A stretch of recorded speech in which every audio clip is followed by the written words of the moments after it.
The morning had begun like any other. I had left early to go to the grocery store, just as I always do on Thursdays. The sun was just beginning to warm the streets when I returned home, my bags full of fresh vegetables and that bread I love so much from the neighborhood bakery. I opened the front door with the tranquility of someone returning to their refuge, to that space I built with my husband over 37 years of marriage. But something was different. There was a strange silence in the air, a silence that was not my own. I left the bags in the entryway and felt my heart begin to beat faster. Someone was in my house. I heard footsteps upstairs, in my bedroom, footsteps that were not mine. I climbed the stairs slowly, my hands trembling, gripping the handrail as if I needed an anchor to keep me in reality. Each step seemed higher than the last. When I reached the hallway, I saw the door to my bedroom was wide open. And then I saw her. Caroline, my daughter-in-law, was inside my closet. My dresses, my blouses, my memories made of fabric were being ripped from their hangers and thrown onto the floor without any care. There were open boxes everywhere. My shoes were scattered, as if they were worthless. She had my wool shawl in her hands, the one my husband Arthur gave me on our last anniversary before he died, and she was folding it with a coldness that chilled my blood. I couldn't believe what I was seeing. I stood paralyzed in the doorway of my own room, feeling the air escape my lungs. Caroline hadn't even noticed my presence. She kept taking my things out, going through my drawers, as if she were in a store choosing merchandise. Her hair was pulled back in a high ponytail, and she was wearing workout clothes, as if this were just another task on her to-do list for the day. There was a measuring tape hanging around her neck. On the bed, my bed, were stacked empty cardboard boxes with the logo of a moving company. I felt a knot in my throat so tight I thought I would choke. I finally found my voice, though it came out shaky and almost inaudible. "What are you doing?" I asked. Caroline spun around, startled, and for a second I saw something like guilt cross her face. But it only lasted an instant. Immediately, her expression changed to a mixture of annoyance and discomfort, as if I were the intruder in my own home. "Eleanor, you scared me," she said with a nervous laugh, dropping the shawl onto the bed. "I didn't hear you come in." Her words sounded casual, as if what she was doing was the most normal thing in the world. I remained motionless, trying to process the scene in front of me. "I asked you a question," I repeated, this time with more firmness, though inside I felt like I was falling apart. "What are you doing with my things? Why are you in my room?" Caroline sighed, as if my question were an inconvenience. She crossed her arms and looked at me with that expression I had learned to recognize over the last 2 years since she married my son, Matthew.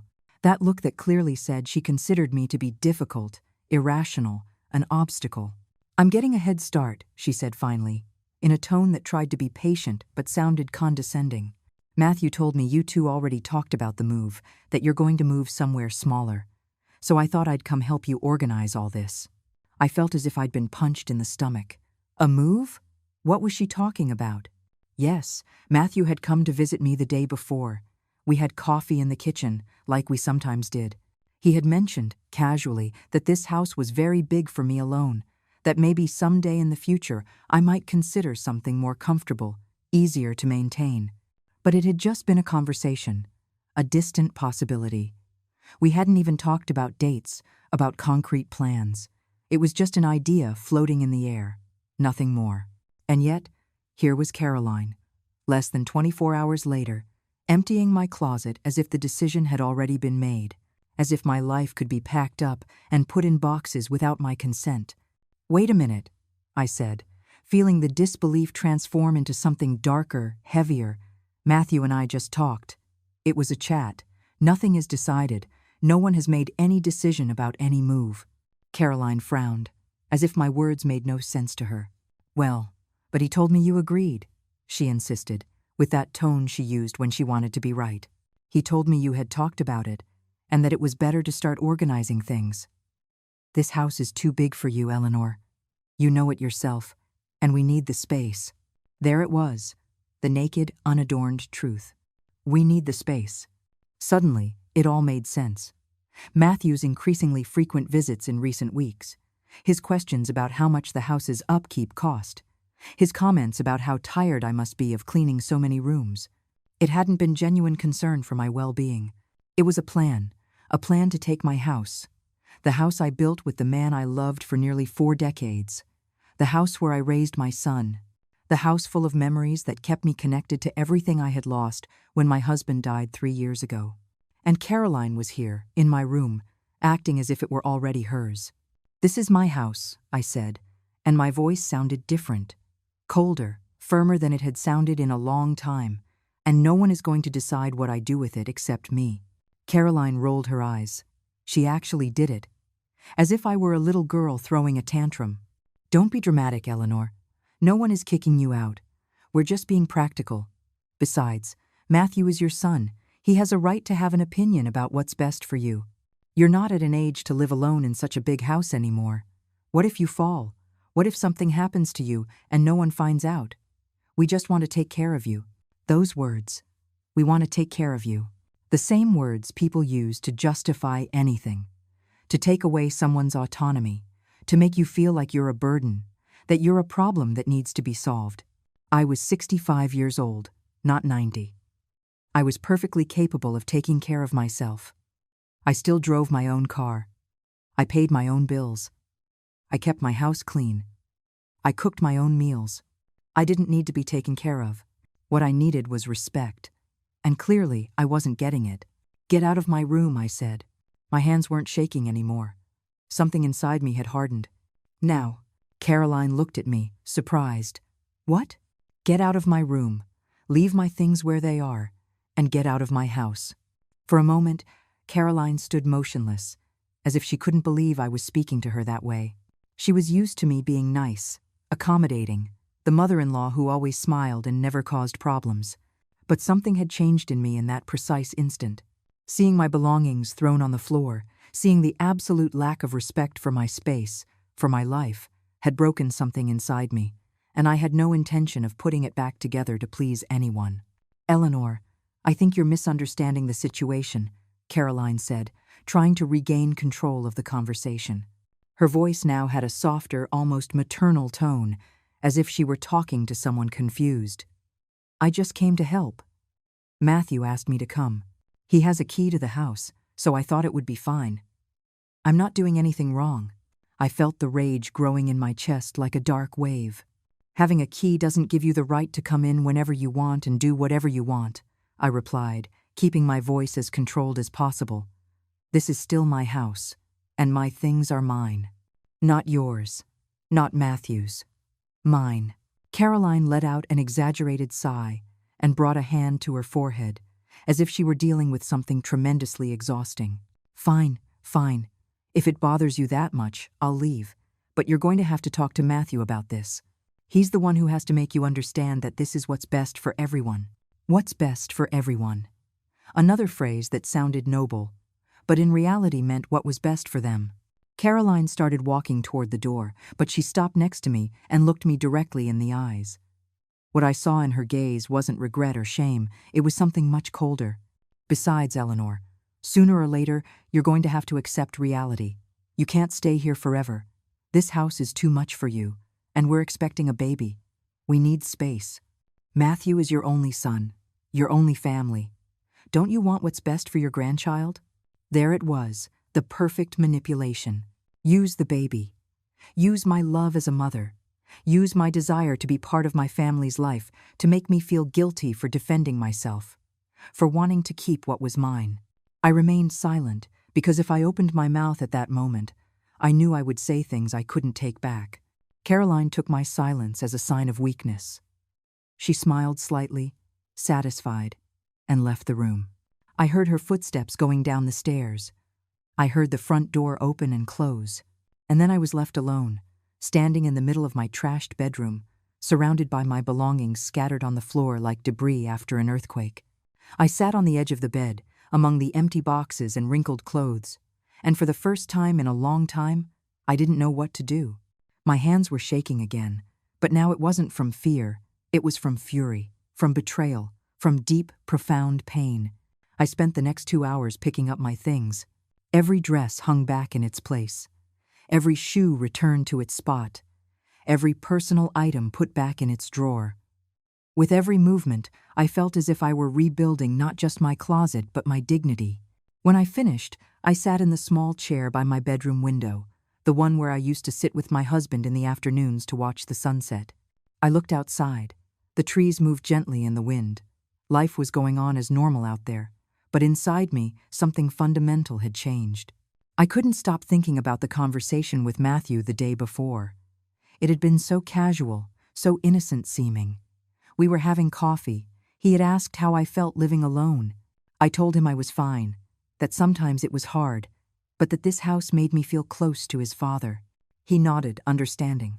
Then he mentioned he'd seen an ad for some new condos downtown, places designed for seniors, with services included, with security. He said that maybe someday it could be a good option for me. I told him maybe, that you never know what the future holds. And that was it. A hypothetical conversation between a mother and son. But for Caroline, for them, that had been enough. Enough to start planning. Enough to come to my house the next day and start emptying my life. The phone rang around 4 in the afternoon. It was Matthew. Of course it was him. Caroline must have called him immediately after leaving, probably crying, painting me as the villain of the story. I let the phone ring 3 times before answering. I needed to prepare myself. I needed to stay calm. "Hi, Mom," his voice said on the other end. He sounded tired, maybe annoyed. Caroline called me. She said there was a misunderstanding today. A misunderstanding. That was the word he had chosen to describe what had happened. "It wasn't a misunderstanding, Matthew," I replied, with the firmest voice I could muster. "I came home and found your wife in my bedroom, emptying my closet, as if it were already decided that I'm leaving, without consulting me, without my permission." There was a brief silence on the other end. "Mom, Caroline just wanted to help you get organized. She thought that after our talk yesterday, it would be helpful to start seeing what things you might need and what you wouldn't. She didn't mean any harm. She didn't mean any harm." Those words hurt me more than anything Caroline had said, because they came from my son, the child I raised, the man who was supposed to know me better than anyone. "Matthew, yesterday we had a conversation. Just that, a conversation about future possibilities. I never said I was going to move. I never said I wanted to leave this house. I know, Mom, but," he started to say, but I interrupted him. I needed him to listen, really listen.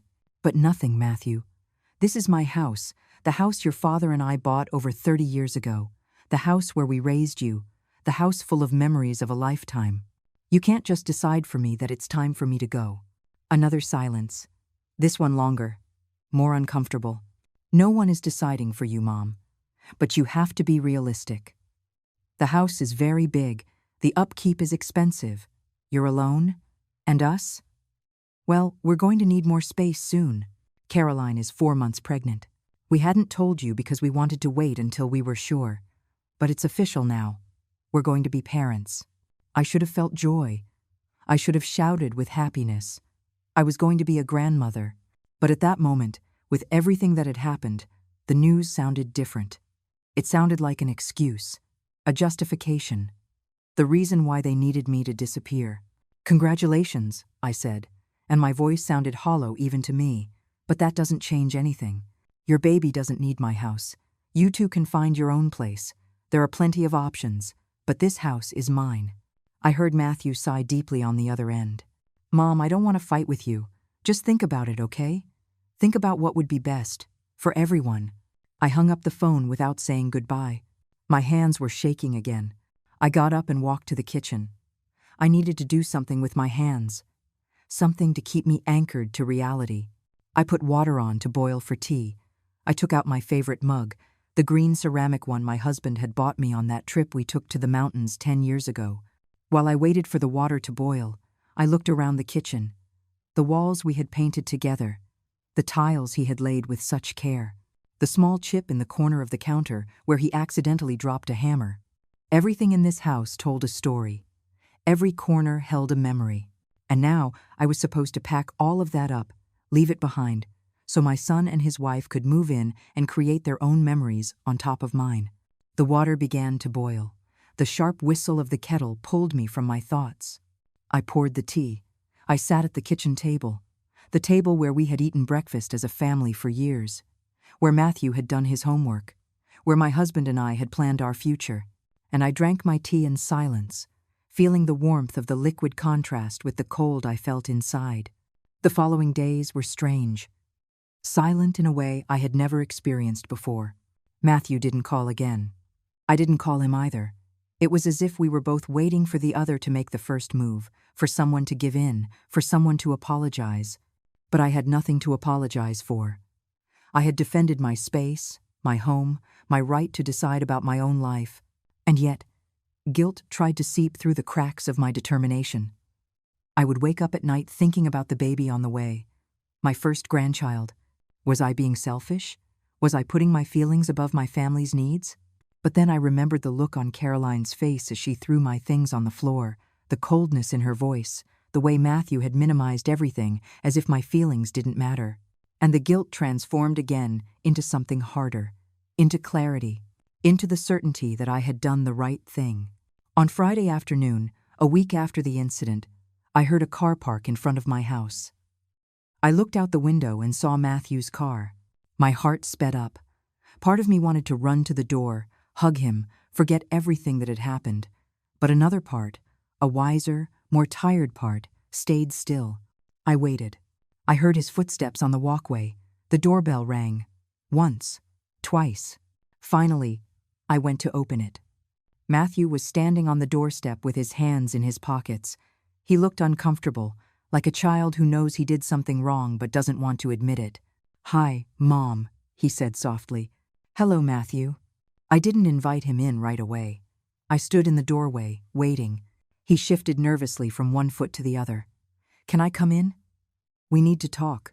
I stepped aside and he entered. He walked to the living room and sat on the sofa, in the same spot he always sat when he was a boy. I sat in the chair across from him, keeping some distance. The silence between us was dense, heavy. "Caroline is really upset," he began finally. "She says you were really harsh with her, that you treated her like she was a stranger." I felt a spark of indignation light in my chest. "She came into my house without telling me. She was in my bedroom, throwing my things around, as if she already owned the place.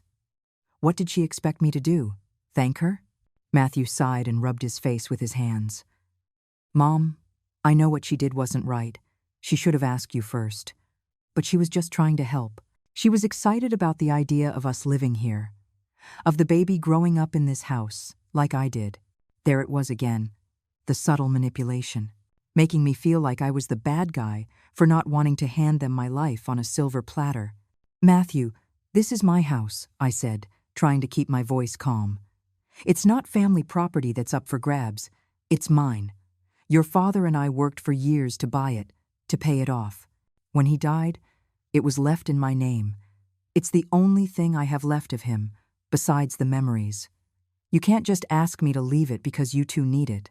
"I'm not asking you to leave it for nothing, Mom. We're offering to help you. Caroline and I have been looking at options for you. There's a very nice residential complex just 20 minutes from here. It has cleaning services, 24-hour security, social activities. You could make friends, have an easier life, and we could stay here, take care of the house, keep it in the family." Every word he said sounded rehearsed, as if he had practiced this speech, probably with Caroline, probably several times. "And how much does this wonderful place cost?" I asked. Matthew hesitated. "Well, it has a monthly fee, around $3,500, but it includes everything. You wouldn't have to worry about a thing. $3,500 a month. To live in a small apartment surrounded by strangers while my son and his wife lived in the house I built with the love of my life." "No," I said simply. Matthew looked at me, confused. "No what?" "No, I'm not moving. I'm not going to pay $3,500 a month to live in a place I don't want while you two stay in my house." "No, Matthew." I saw the frustration cross his face. He clenched his jaw. "Mom, you're being stubborn. Just think about this logically. You don't need this much space. We do. We're having a baby. We need bedrooms. We need a yard for the child to play in. This house is perfect for a family, not for one person alone." His words were like knives. One person alone. As if my loneliness were reason enough to strip me of my home. As if, because I had lost my husband, because I was a widow, I somehow mattered less. as if my life, my needs, my memories weren't as important as theirs. "Then find another house," I said, and my voice sounded colder than I intended.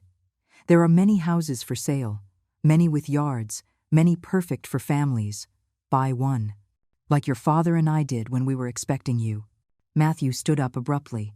"Do you know how much houses cost now, Mom? We don't have that kind of money. We just got married 2 years ago. We have debt, student loans, the car. We can't just buy a house like that." And there was the truth. They couldn't afford a house, so they wanted mine. They wanted me to give up everything I had so they could have what they wanted without sacrificing anything. "That's not my problem, Matthew," I said, standing up as well. "I am not going to solve your financial situation by handing you my house." The silence that followed was brutal. Matthew looked at me as if he didn't recognize me, as if I had become someone different, someone cruel. "I can't believe you're being so selfish," he said finally. And those words hurt more than anything Caroline had said, because they came from my son, the child I had given everything to. "Selfish?" I repeated, feeling the rage bubble up inside me. "I'm selfish for wanting to keep my own house? For not wanting to be displaced from my life to accommodate yours? You're selfish for not thinking about your grandchild, for not thinking about your family, for clinging to a dead past instead of being part of our future." A dead past. That's how he saw his father, our marriage, everything we had built together, as something dead that should be left behind. Tears began to sting my eyes, but I didn't let them fall. I wasn't going to cry. I wasn't going to give him that satisfaction.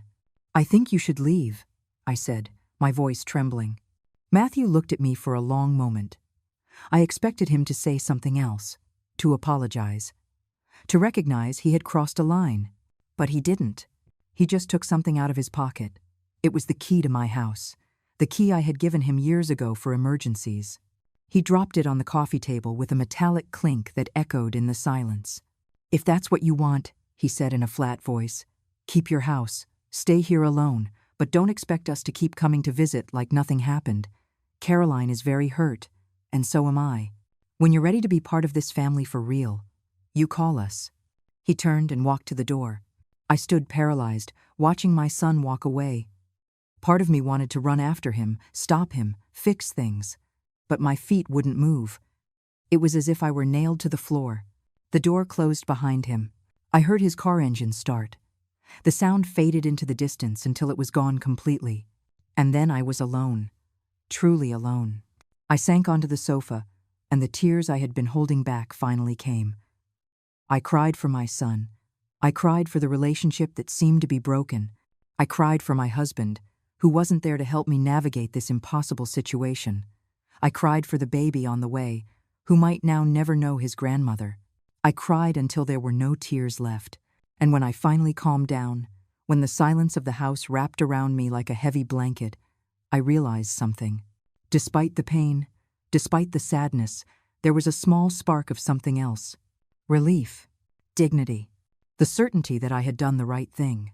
The weeks that followed were the hardest I had faced since my husband's death. The house, which had always been my refuge, now seemed too big and too quiet. Every room held echoes of conversations we would no longer have. Every corner reminded me of what I had lost. Not just my husband, but now my son, too. I woke up early every morning, as always, but there was no clear purpose to my days anymore. I made coffee just for myself. I ate breakfast in silence. I watched the phone, hoping it would ring, but it never did. Matthew didn't call. I didn't call him either. Pride, or perhaps dignity, kept us apart like two magnets with the wrong poles facing. I tried to keep busy. I cleaned the house from top to bottom, even though it was already clean. I reorganized the closets. I cooked elaborate meals that I then barely touched because eating alone had lost all its pleasure. In the afternoons, I sat on the back patio and looked at the garden my husband had planted with so much love. The roses he tended to every spring now grew wild and beautiful without his guiding hand. Sometimes I talked to him, to his memory, asking him what I should do, asking him if I had made a mistake, asking him if I was truly being selfish, as Matthew had said. But the wind only rustled the leaves and brought no answers. One rainy afternoon in the middle of the month, As I was making tea in the kitchen, I heard a knock on the door. My heart leaped. Maybe it was Matthew. Maybe he had come to apologize. Maybe we could fix all this. I ran to the door with a hope I hadn't allowed myself to feel in weeks. But when I opened it, it wasn't Matthew. It was my neighbor, Ruth, a woman in her 70s who lived 3 houses down. She had an umbrella in one hand and a plate covered in foil in the other. "Hi, Eleanor," she said with a warm smile. "I made way too much banana bread today and thought I'd bring you some. I know you've been on your own lately." The simple kindness of that gesture almost made me cry. Ruth and I weren't close friends. We barely nodded when we saw each other on the street, but there she was, at my door, offering me more than just food. She was offering me company. "Thank you, Ruth." "That's so kind of you," I said, taking the plate. "Do you want to come in? I just put water on for tea." Her eyes lit up. "I'd love to." Ruth came in and sat at the kitchen table while I made 2 cups of tea. We sat together and ate warm banana bread as the rain tapped gently against the windows. At first, we talked about trivial things: the weather, the news, the new Trader Joe's that had just opened up the street. But eventually, Ruth asked me with genuine concern how I really was. And, to my surprise, I told her everything. I told her about Caroline in my room, about the conversation with Matthew, about the key being returned, about the weeks of silence. As I spoke, I realized I needed to say it out loud, needed someone else to hear it, and tell me if I was crazy or if I was right to feel so betrayed. Ruth listened to the whole story without interrupting. When I finished, she took my hand across the table and looked me directly in the eyes. "Eleanor, you did the right thing," she said firmly. "This is your house, your life. No one has the right to decide for you, not even your son. Especially not your son. Children grow up and have their own lives. And that's fine, but they can't expect their parents to sacrifice everything to make their path easier." Her words were like a balm to my wounded soul.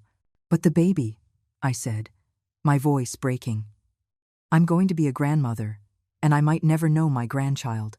Ruth squeezed my hand. "If Matthew is foolish enough to keep his child away from you over this, then that's his problem, not yours. Children sometimes need to learn that their parents are people too. People with needs, with feelings, with rights. We're not just resources to be used." I stared at her, letting her words settle in my heart. Ruth stayed all afternoon. We talked about our lives, our late husbands, the loneliness we both knew so well. And when she finally left, when I closed the door behind her, I realized I didn't feel quite as alone as before. The days started to get a little easier after that afternoon. Ruth began to visit regularly. Sometimes she came with food. Sometimes she just came for coffee and a chat. She introduced me to other women in the neighborhood, a small group of widows and divorcees who met on Thursday afternoons to play bridge. At first I was shy, unsure, but they welcomed me with a warmth I hadn't expected. We laughed together, shared stories. We supported each other. Slowly, very slowly, I began to rebuild something resembling peace. But Matthew was still an open wound in my heart. Every time I saw a small child on the street, I thought about the baby on the way. Every time I passed the toy store, I imagined the gifts I should be buying for my grandchild. The absence of my son was a constant weight I carried everywhere. One night, 2 months after our fight, the phone rang. It was almost 10 at night. My heart hammered when I saw Matthew's name on the screen. I let it ring twice before answering, bracing myself for whatever was coming. "Hello?" I said, trying to sound neutral. "Mom." His voice sounded strange, strained. "It's me." "Hello, Matthew." There was a pause. "Caroline is in the hospital. She had complications. The baby is okay, but she needs complete bed rest. The doctors say it's a condition called placenta previa. It's serious." I felt the air rush out of my lungs. Despite everything that had happened, despite the pain Caroline had caused me, I didn't wish harm on anyone, and certainly not on the mother of my grandchild. "I'm so sorry, Matthew. Is there anything I can do?" Another pause.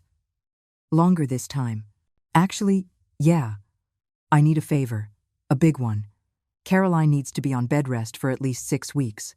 Maybe more. And I have to work. I can't take that much time off. We need help." Someone who can be with her during the day. Make meals.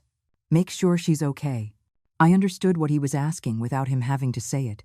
You want me to come take care of Caroline? I asked.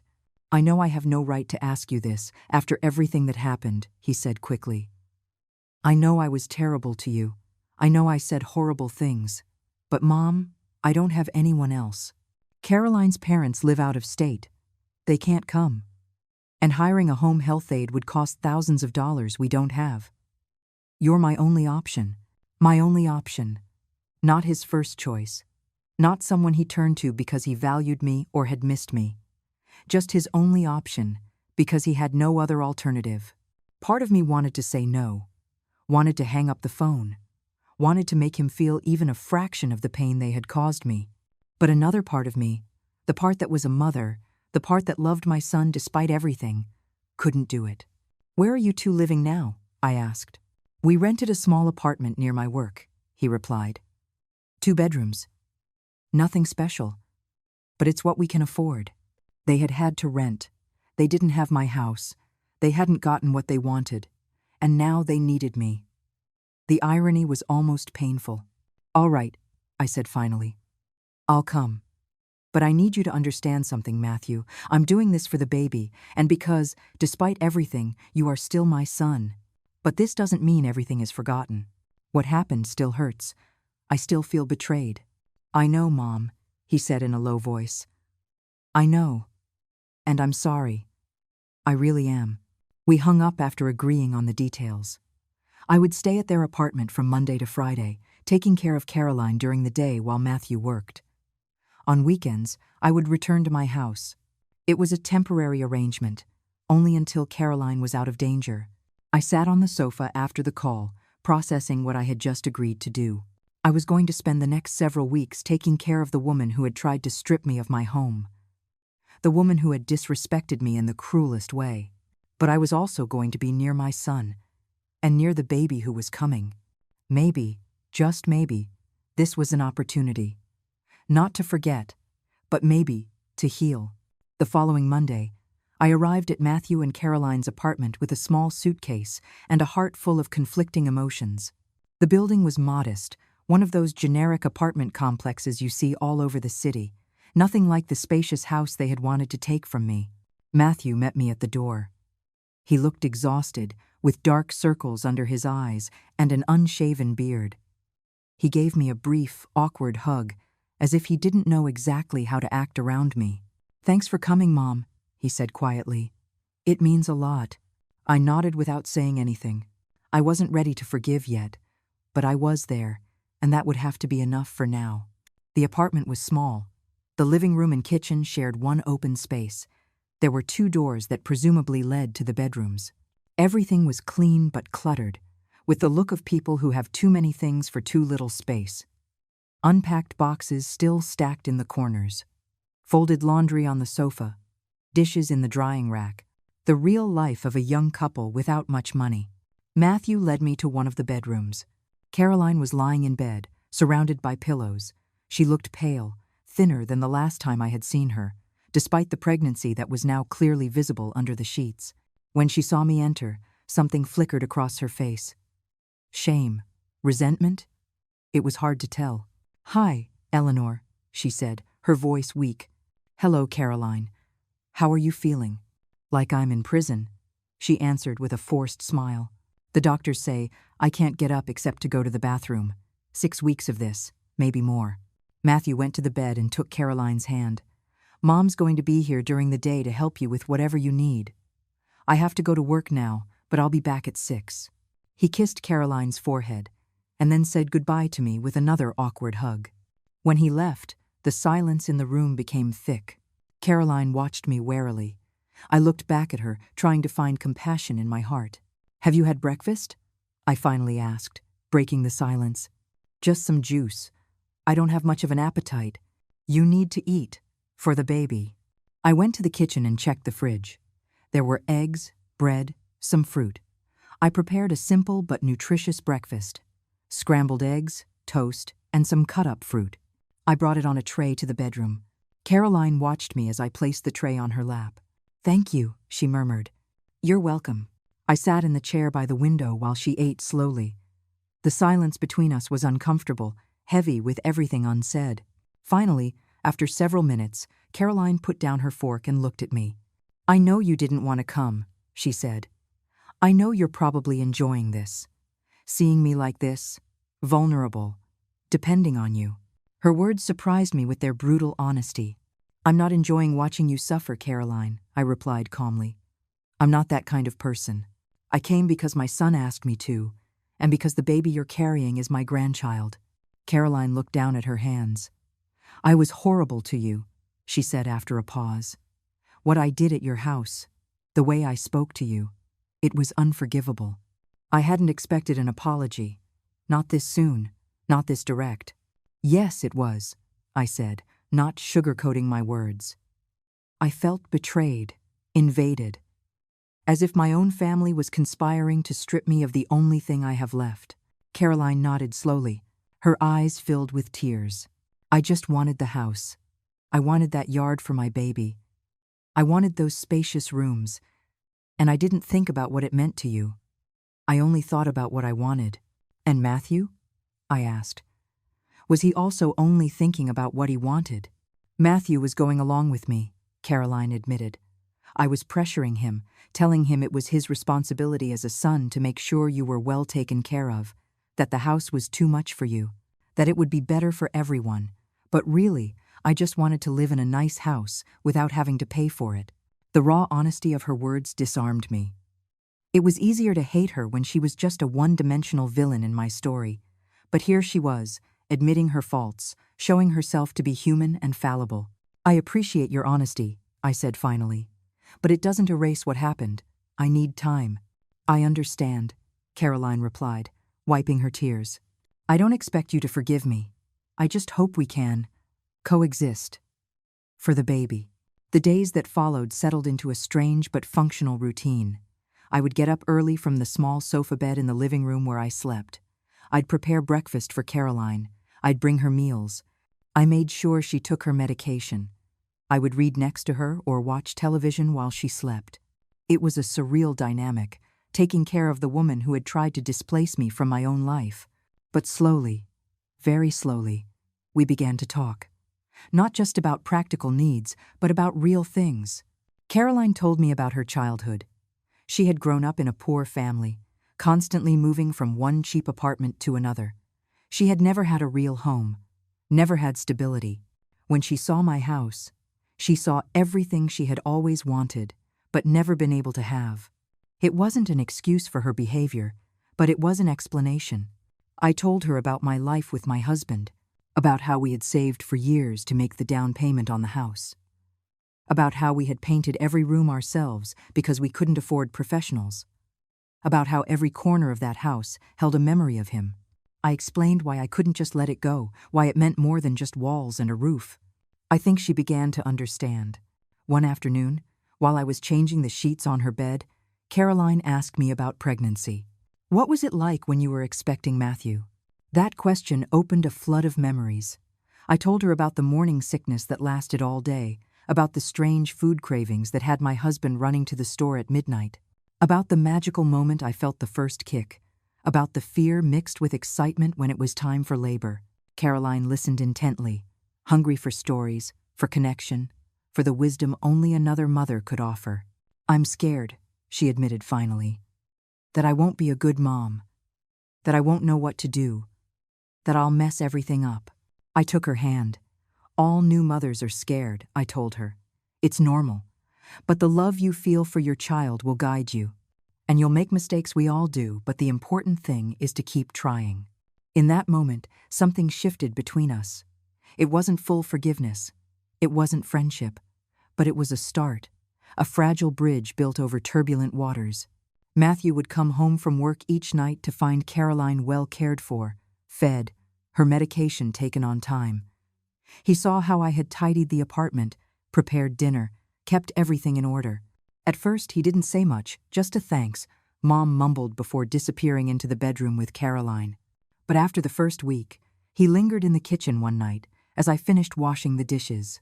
"Mom," he said hesitantly, "I need to tell you something." I dried my hands and turned to him. I'm listening. I was an idiot, he said, and his voice cracked slightly. I was selfish and manipulative and horrible. I let Caroline convince me that what we were doing was okay. I convinced myself that we were helping you when we were really just thinking about ourselves. And when you stood up to me, when you defended what was yours, I attacked you instead of admitting I was wrong. Tears began to run down his cheeks. My son, my grown-up boy, crying in front of me. When I said those awful things to you, when I gave back the key, when I said Dad was a dead past. Mom, you don't know how much I regret it. Dad isn't dead in you. He lives in that house. He lives in your memories, and I had no right to minimize that. I stepped forward and hugged him. I hugged him like I hadn't hugged him in months. I felt his body shake with held-back sobs. I forgive you, I whispered in his ear. I forgive you, my boy. We stood like that, holding each other in that tiny kitchen, healing wounds that had seemed irreparable. When we finally pulled apart, Matthew wiped his eyes on the back of his hand. Can we start over? He asked. We can try, I answered. But with clear boundaries this time, with mutual respect, and with the understanding that I am your mother, but I am also my own person with my own life. Deal, he said, and for the first time in months, I saw a genuine smile on his face. The following weeks were a period of slow but steady healing. Every day I spent caring for Caroline, every honest conversation with Matthew, every small gesture of mutual respect, built something new on the rubble of what had been broken. It wasn't the same relationship we had before. That was no longer possible. But maybe it was something better. Something more real, more mature, built on clear boundaries and genuine respect, instead of unspoken expectations and hidden resentments. Caroline improved gradually. The doctors were pleased with her progress. The baby remained strong and healthy. She started to have more energy, to be able to sit up for longer periods, to carefully walk around the apartment a little. And as her body healed, our relationship did too. One afternoon, as I was making vegetable soup in the kitchen, Caroline slowly walked over and sat on one of the stools by the counter. Can I help with something? She asked. You're supposed to be resting, I reminded her. I can sit up, and I'm going crazy just lying down all day. Please let me do something, even if it's just chopping vegetables. I passed her a knife and a cutting board with some carrots. We worked together in silence for a few minutes, a silence that was now comfortable instead of tense. Eleanor, she said finally, without stopping her chopping, I want you to know something. When the baby is born, I'd like you to be a part of his life, a big part, not as an obligation or because we need you for babysitting, but because I want my son to know his grandmother, the strong woman who didn't let anyone, not even her own family, walk all over her. Her words touched me deeply. I'd like that too, I replied softly. I want to know my grandchild. I want to be there for his first steps, his first words. I want to be the grandma who bakes cookies and tells stories. Caroline smiled. And maybe the grandma who teaches him how to stand up for himself? To not let anyone make him feel less than he is? Especially that, I said, smiling back. That night at dinner, Matthew announced he'd been thinking about something. Mom, I know that in a few weeks, Caroline's bed rest period ends and you're supposed to go back to your house. But I've been thinking, maybe you could consider staying longer? Not forever, just until the baby is born. It would be easier to have your help. And I know Caroline feels calmer with you here. I looked at Caroline, who nodded. I'd like you to stay, she said, but only if you want to, not as an obligation. I considered the proposal. I had missed my house, my routines, my space. But I had also found something valuable here, a chance to rebuild bridges, to be present for the birth of my grandchild, to be part of this new family that was taking shape. I can stay, I said finally. But on one condition, weekends. I go back to my house. I need that time for myself, for my space. Of course, Matthew agreed immediately. Whatever you say. The next few months passed more quickly than I expected. I watched Caroline's belly grow week by week. We went to the doctor's appointments together. I was there for the ultrasound that revealed the baby was a boy. I saw the tears of joy in Matthew's eyes when he found out. I helped prepare the baby's room in that small second bedroom of the apartment. We painted the walls a soft cream color. We assembled the crib together, the three of us, laughing when the instructions turned out to be more confusing than expected. Caroline and I went shopping for baby clothes, and she asked my advice on what things were really necessary and what was just marketing. When I had Matthew, I told her as we examined different brands of diapers, we didn't have much money. We bought only the essentials. And you know what? He survived perfectly. Babies don't need as many things as the stores want you to believe. They need love, food, and safe arms to hold them.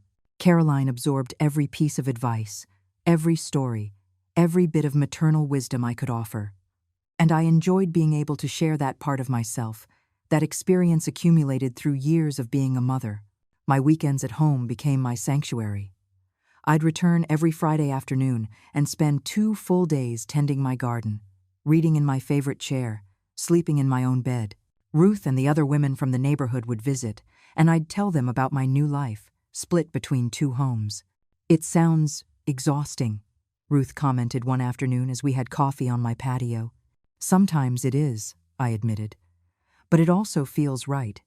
It feels like I'm building something new without having to sacrifice what I already have." "That's wisdom," Ruth said with a smile. "So many women our age feel like they have to choose between their own lives and their children's. You found a way to have both." She was right. I had found a balance. It wasn't perfect, and it required constant effort, but it worked. One night, with only 2 weeks left until the due date, Matthew asked to speak with me alone. We went for a walk around the neighborhood, something we used to do when he was a teenager and had problems he didn't know how to solve. "Mom, there's something I need to tell you," he began as we walked under the streetlights. "Caroline and I have been saving every extra penny we have, and we've been looking at houses." My heart skipped a beat. "Houses?" "Yeah. Not big ones, not like yours, but something of our own. Something we can afford over time. We found one. It's small, it needs work, but it's a good price. We're putting in an offer next week." I stopped and looked at him. "Matthew, that's wonderful. I wanted you to know," he continued. "I wanted you to know that I learned the lesson, that I can't expect things to just be handed to me, that I have to work for what I want, just like you and Dad did." I felt a deep pride fill my chest. "I'm so proud of you," I said, taking his hand. "Your father would be proud too. And Mom," he added, "I want you to know that I will never, ever disrespect you like that again. I will never again make you feel like you have to justify your right to live your own life." "I know," I said. "I see it in your actions every day." 2 weeks later, at 3 in the morning on a Tuesday, I got the call. "Mom, it's time. Caroline's in labor.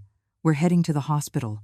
I got dressed faster than I had in years and drove to the hospital, my heart pounding like a drum. When I arrived, Matthew was in the waiting room, nervous, pacing back and forth. "How is she?" I asked. "Good. Scared. In pain. But strong." "She's so strong, Mom." The next few hours were the longest of my life. I waited. I paced. I drank terrible coffee from the vending machine. I prayed in my own way.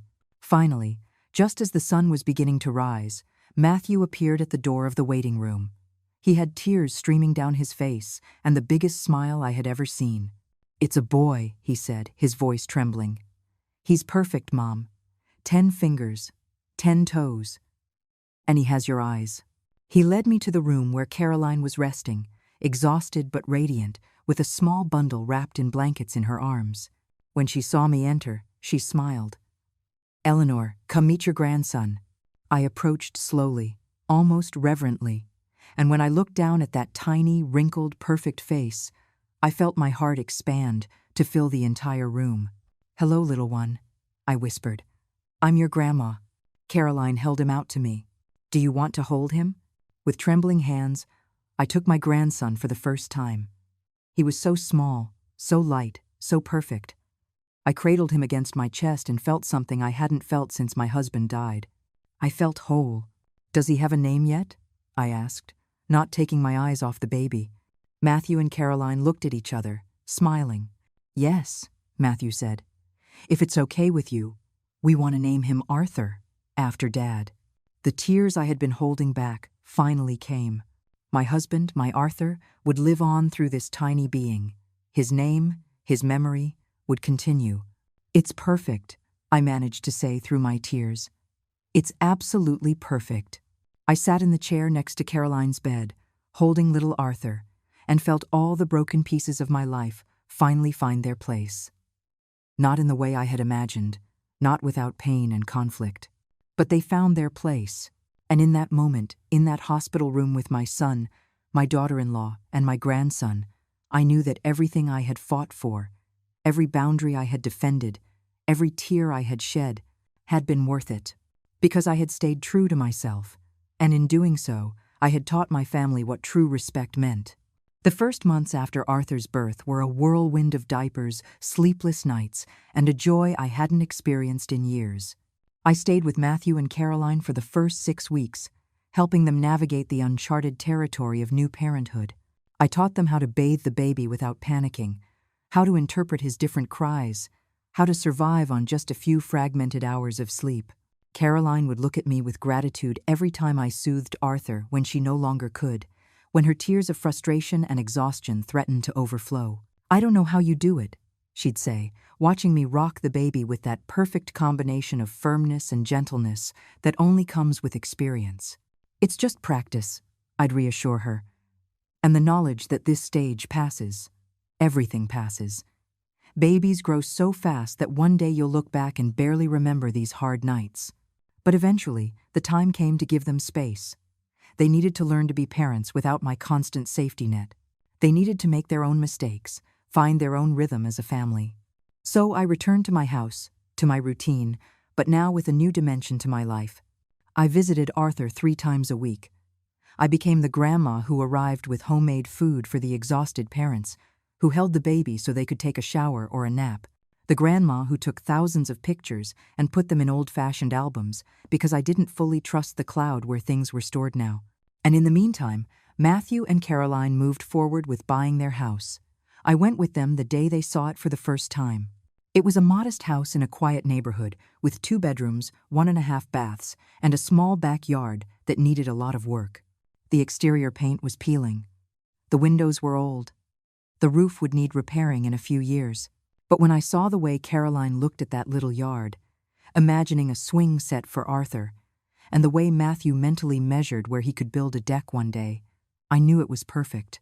It was theirs, something they were building with their own effort. "What do you think, Mom?" Matthew asked, clearly anxious for my opinion. "I think it's an excellent start," I said honestly. "It has good bones. It needs love and work, but that's exactly what you two can give it." The offer was accepted 2 weeks later. The move was scheduled for 2 months after that, once some essential repairs were completed. Matthew worked on the house every weekend, sanding, painting, repairing.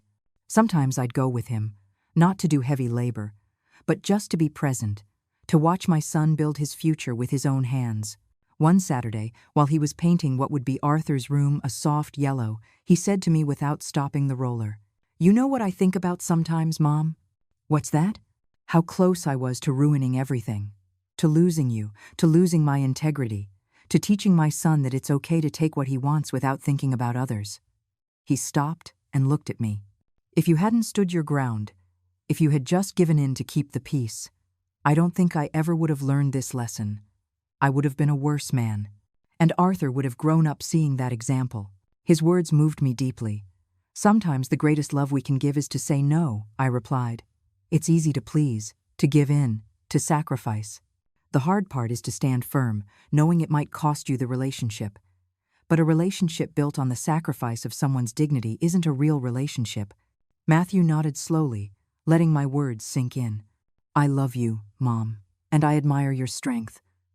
I hope I can teach that to Arthur, to be kind but firm, to respect others' boundaries, to build instead of take." "You already are," I assured him. "Every choice you're making now is building that example." Meanwhile, my relationship with Caroline continued to evolve. The tension between us was gone, replaced by something closer to genuine friendship. One afternoon, while I was watching Arthur so she could go out with some friends, she came back earlier than expected. "Is everything okay?" I asked as she walked in the door. Yeah, I just wasn't enjoying it, she said, taking off her shoes. They were all talking about their houses, their vacations, the expensive things they just bought. And I was just sitting there thinking about how we're going to pay for Arthur's daycare next month. She sat on the sofa next to me with a sigh. Sometimes it's hard not to compare my life to other people's, to see what they have and feel like I'm falling behind. Can I tell you something? I said. When I was your age, we were so broke that I sometimes ate just bread and tea so there would be enough food for your husband and Matthew. Our first car was so old it broke down every other week. Our first home was an apartment so small that Matthew's crib was in the living room. And you know what? Those were some of the happiest years of my life. Caroline looked at me, surprised. Really? But you and Arthur always seem to have it so together. Because we learned that happiness and wealth aren't the same thing, I explained. We learned to find joy in the small things, in homemade dinners, in walks in the park that cost nothing, in the pride of paying a bill that we couldn't pay the month before. Life isn't a competition, Caroline. It's a personal journey, and you're doing just fine. I saw her eyes fill with tears. Thank you, Eleanor. I needed to hear that. Just then, Arthur started making little noises from where he was lying on his blanket. We both leaned over him, smiling at his attempts to grab his own feet. Look at him, Caroline said tenderly. He doesn't know we're poor. He doesn't care that his room is small or that his clothes are second-hand. He just wants love and attention. Exactly, I said. And that's the only thing that really matters. The months continued their course. Arthur grew, changing from a tiny, fragile infant to a chubby, smiling toddler who lit up any room with his giggles. He began to recognize me, to stretch his little arms out to me when I arrived. That simple gesture filled me with a happiness I couldn't put into words. Matthew and Caroline finally moved into their new house. I helped with the move, packing boxes, organizing the kitchen, hanging curtains. When everything was in its place, as we sat exhausted in the middle of the living room surrounded by empty boxes, Caroline said something I'll never forget. Eleanor, I want you to know something. This house, this new start, it wouldn't have been possible without you. Not just because you helped us with Arthur or because you were there when we needed you, but because you taught us what it really means to earn things. What it means to have dignity and self-respect. That lesson was worth more than any house you could have ever given us. Matthew nodded in agreement. Mom, if you had caved, if you had given us your house, we would have learned that we could manipulate and pressure our way into getting what we want. We would have been worse people. Instead, you gave us something better. You gave us a mirror that showed us who we were being. And you gave us the chance to choose to be better. Tears streamed down my cheeks. After all the pain, after all the nights of doubt and loneliness, hearing those words made it all worthwhile. You two chose to change, I said. You did the hard work of looking at yourselves honestly and growing. I just held my boundary. You did all the rest. That night, after we finished organizing, we ate pizza sitting on the floor because the dining room table hadn't arrived yet. Arthur was asleep in his new room, monitored by a device that let us hear him. And as we ate and laughed about how exhausting the day had been, I felt a deep sense of peace. This was a family, not perfect, not without history or scars, but real, honest, built on mutual respect and healthy boundaries. When I left that night, driving back to my own house, to the refuge I had defended so fiercely, I didn't feel the split I had feared. I didn't feel like I was choosing between my life and theirs. I felt like I had finally found the balance. I had my space, my independence, my sanctuary full of memories of my husband, and I also had a family that respected me, that valued me, that understood I was more than just a mother or a grandmother. I was Eleanor, a whole person with my own life, my own needs, my own dreams. And that was enough. More than enough. It was everything. When I got home that night, before I went inside, I stopped for a moment in the garden. My husband's roses were blooming beautifully under the moonlight. I gently touched one of the petals and whispered, "We did good, my love. We raised a good son. He just needed a push to remember it." Time has a funny way of softening even the deepest wounds. 6 months after Matthew and Caroline moved into their own house, life had found a new, comfortable rhythm. I was still living in my house, my sanctuary, my place of peace. But now, that space didn't feel like a lonely fortress defended against invaders. It felt like a home I could always return to, knowing I also had another place where I was loved and welcomed. Visits had become natural, spontaneous. The tension of forced obligations and unmet expectations was gone. Sometimes I'd spend whole days with Arthur, soaking in every moment of watching him grow.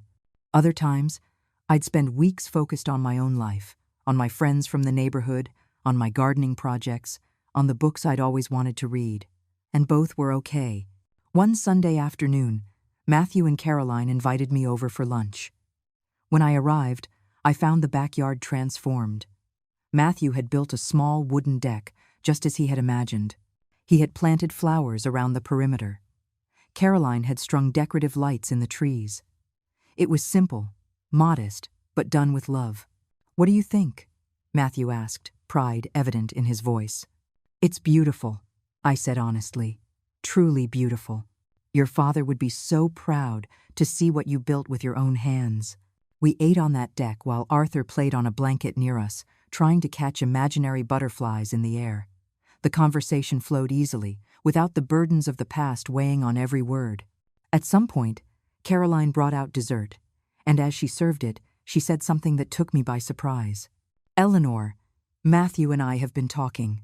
We want to do something formal, something we should have done a long time ago." She pulled out an envelope and handed it to me. I opened it curiously. Inside was a letter, handwritten by both of them.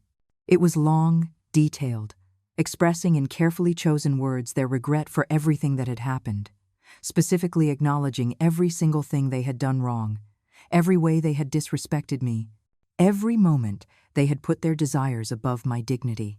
And at the end, a formal apology. No excuses, no justifications. Just pure accountability and genuine remorse. Tears began to fall down my cheeks as I read. When I finished, I looked up at both of them. "This means more than you can possibly imagine," I said, my voice thick with emotion.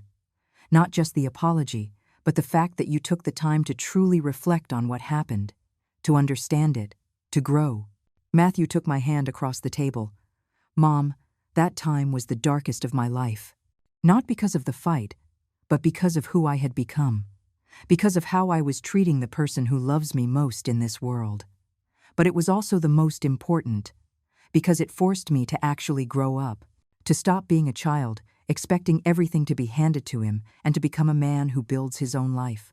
And I learned that respect isn't optional," Caroline added. "That family isn't an excuse to cross boundaries. That loving someone means honoring their decisions, even when they're not the ones we want." We sat there together as the sun began to set, painting the sky in shades of orange and pink. Arthur had fallen asleep in my arms, breathing softly, and in that moment, I felt the circle had finally closed. Not in the way I had imagined when it all began, not without pain or scars, but it had closed in a way that had made all of us stronger, more aware, more capable of loving with respect and healthy boundaries. "There's something else," Matthew said, exchanging a look with Caroline. "We want you to be Arthur's official godmother, not just in a religious sense, but in a real one. The person who will be there to guide him, to teach him the lessons you taught us. About dignity, about self-respect, about building instead of taking." "I would be honored," I replied, pulling little Arthur closer to my heart. When the sun finally set completely, I got ready to go back to my house. Matthew carried Arthur to my car to say goodbye. "I love you, Mom," he said, kissing my cheek. "And thank you for not giving in, for teaching us the most important lesson." "I love you too, my boy," I replied, stroking his face like I did when he was little. I drove home under a sky full of stars. The letter was still on the passenger seat, a tangible testament to growth and redemption. When I arrived, instead of going straight inside, I sat on the porch swing my husband had built so many years ago. The night was cool and quiet. In the distance, I could hear the sounds of the city. But here, in my space, there was peace. I thought about the whole journey. About the moment of shock when I found Caroline in my room. About the pain of betrayal. About the weeks of loneliness. About the hard decision to stand firm even when it meant losing my son, temporarily. And now, this reconciliation that was deeper and more real than any relationship we had ever had before. It had been worth it. Every tear, every night of doubt, every moment of pain. Because I had defended something fundamental. My right to exist as a whole person, not just as a mother or a grandmother or a provider. My right to have boundaries. My right to say no. And in doing so, I had given my family the greatest gift I could give. I had taught them that real love respects. That a healthy family has boundaries. That giving all of yourself until there's nothing left isn't love. It's self-destruction. I sat on that swing for a long time, rocking gently, feeling my husband's presence in every creak of the wood. We did it, I whispered into the night. Our son finally learned, and our grandson will grow up knowing what true respect means.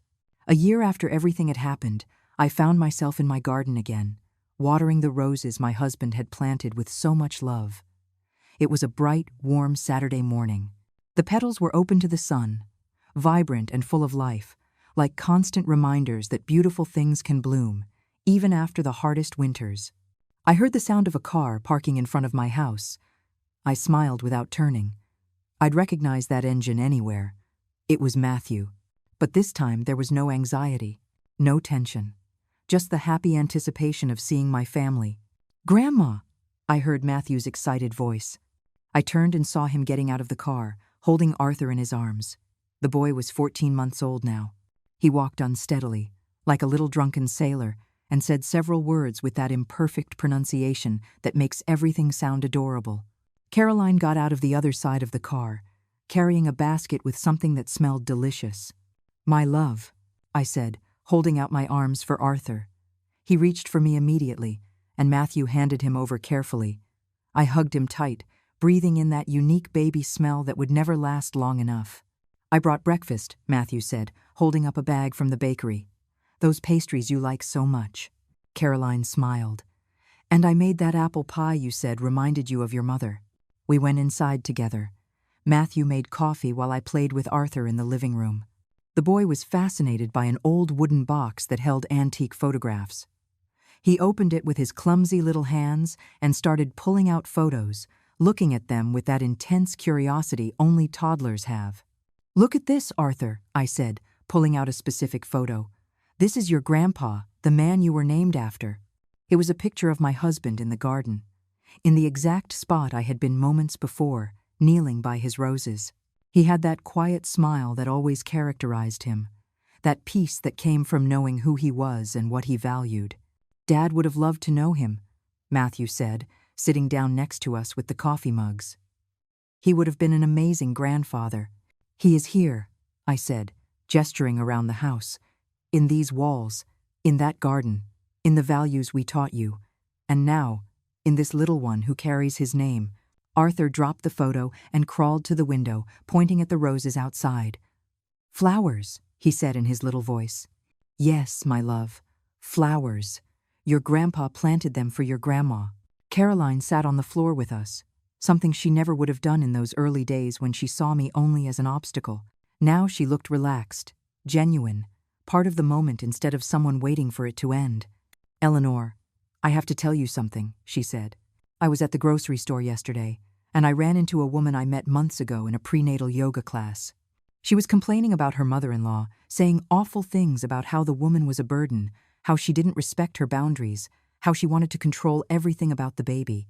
She paused, looking at me directly. And I realized that a year ago, I would have been right there agreeing with her. I would have been sharing my own complaints about you. But now, listening to her, all I could think was how wrong she was, how wrong I was. "What did you tell her?" I asked, curious. "I told her that maybe the problem wasn't her mother-in-law, that maybe the problem was that she didn't know how to respect someone else's boundaries, that mothers-in-law are people with their own lives, not just extensions of us that exist to serve our needs." Matthew smiled with pride. She was pretty quiet after that. I don't think anyone had ever given her that perspective before. I was touched. "You've grown so much, Caroline." "I had a good teacher," she replied, squeezing my hand. We spent the morning together, the four of us. We ate breakfast in the kitchen, that same kitchen where I had once drunk tea, alone and sad, wondering if I'd ever have my family back. Now, it was filled with laughter, with Arthur's babbling, with easy conversation about future plans and shared memories. After breakfast, we took Arthur out to the garden. Matthew helped him walk among the flowers while Caroline and I sat on the porch swing, watching them. "You know what the strangest part is?" Caroline said after a while. "Now that we have our own house, now that we're filling it with our own memories, I can't imagine living anywhere else. Not even here, in this beautiful house. Because our place is ours. We built it." "That was exactly the point," I said softly. "A house that's given to you never feels as much yours as one you build with your own effort." "I know that now," she said, "and I'm grateful you didn't let us take the easy way out. You forced us to grow up, to be real adults." Just then, Arthur tripped and fell on the grass. There was a second of silence before he started to cry. Matthew scooped him up immediately, checking him over, comforting him. I watched him wipe his son's tears with such tenderness, such patience, and my heart swelled with pride. This was the man I had raised. Not the one who had thrown the key at me in anger, but this one, the one who had learned and grown and become the father his son needed. When Arthur calmed down, Matthew came over to us. "Mom, there's something Caroline and I want to ask you." I sat up, curious. "What is it?" "Next month is the anniversary of Dad's passing," Matthew began, "and we want to do something special. We want to plant a tree in our backyard, a fruit tree, and we want you to help us pick it out and plant it. So Arthur can grow up with that tree, and one day we can tell him about his grandpa while we eat the fruit it gives." Tears started to form in my eyes. "Your father would have loved that," I managed to say. "He loved fruit trees. He always said they were the perfect investment. You plant something small, and years later, it gives you fruit you can share with the people you love." "Exactly," Caroline said. "We want Arthur to understand that philosophy, that the best things in life require patience and care and time, that not everything can be instant or easy." The afternoon passed in perfect peace. We played with Arthur. We ate Caroline's apple pie. We looked at more old photographs. Matthew found a picture of himself as a baby, about Arthur's age, and we laughed at how similar they looked. "Genetics are powerful," I joked. When it was time for them to leave, we all walked to the car. Arthur was asleep in Matthew's arms, exhausted after so much exploring and playing. Before they got in the car, Caroline hugged me. It wasn't a polite, obligatory hug. It was genuine, tight, and full of real affection. "Thank you, Eleanor," she whispered in my ear, "for not giving up on us, for teaching us what really matters." "Thank you for being willing to learn," I whispered back. Matthew hugged me too, careful not to wake Arthur. "I love you, Mom. You're the strongest woman I know." I watched them drive away, waving until the car disappeared around the corner. Then I went back to my garden, to my roses, to my house, my refuge, which I had defended with such courage, my space, which I had preserved when everyone expected me to sacrifice it. I sat on the porch swing and closed my eyes, feeling the sun on my face. The wind rustled the leaves in the trees with a soft whisper. I thought about the entire journey, from that horrible day I found Caroline in my room. I thought about the pain, the betrayal, the tears, the nights of loneliness. But I also thought about the healing, the growth, the deeper love that had emerged from the ashes of conflict. There were times in life when you were asked to be kind, flexible, and understanding. And there were times when life asked you to be firm, to defend your boundaries, to say no even when it hurt. The wisdom was in knowing when to do which. And I had learned that sometimes the most loving act you could do for your family was to refuse to be their victim. It was to teach them that you had value, that you deserved respect, that your life mattered just as much as theirs. That lesson, though painful at the time, had transformed my family completely. It had made us better, more honest, more aware, more capable of loving in a healthy way. I opened my eyes and looked out at the garden my husband and I had cultivated together. The roses were blooming, magnificent, a testament to years of patient care, and I felt his presence as clearly as if he were sitting next to me on that swing. "We did good, my love," I whispered to the wind. "Our son finally learned. He learned that building is better than taking, that respecting is more important than getting." That real love doesn't destroy, it edifies. The wind blew stronger, rustling the roses, and I could almost hear his reply. I always knew you would, my Eleanor. I always knew you had the strength to do what was right, even when it was the hardest thing. I stayed there for a long time, rocking gently, at peace with everything, with my past, with my present, with my future. My house was still mine. My life was still mine. My dignity remained intact. And my family loved me not in spite of that, but precisely because of it. Because they had finally learned the most important lesson of all. That true love respects boundaries. That a healthy family honors the individuality of each member. That you cannot truly love someone if you do not respect their right to be a whole person. And I was whole. At 66 years old, a widow, a mother, a grandmother, but most of all, myself, Eleanor, a woman who had defended her space, her dignity, and her right to exist on her own terms. And in doing so, she had given her family the most valuable gift of all. She had taught them how to love for real.